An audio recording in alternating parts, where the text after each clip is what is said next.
মিষ্টি লাগবে ভাই? হ্যাঁ মিষ্টি লাগবে। পাশে দিয়ে দেই? আরে না না, এত মিষ্টি কে খাবে? এক শের সাদা মিষ্টি দেন। কে? আপনার বাড়ি বউ সারবল আছে না, খাবি না?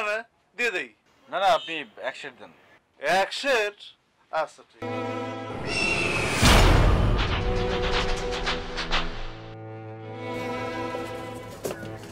এই যে ভাই নেন, আপনার এক শের মিষ্টি নেন। এই যে শুনছেন,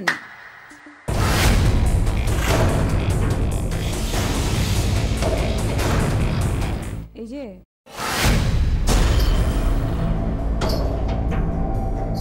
এই যে ভাই। আচ্ছা, এখানে একটু আগে একটা মেয়ে ছিল না, দেখেছেন? না তো ভাই। না না, বললো এখানে নাকি বাড়ি। না, 3 মেয়ের আগে কোনো বাড়ি ঘর নেই। আরে না, আমাকে বললো এখানে বাড়ি। এই তো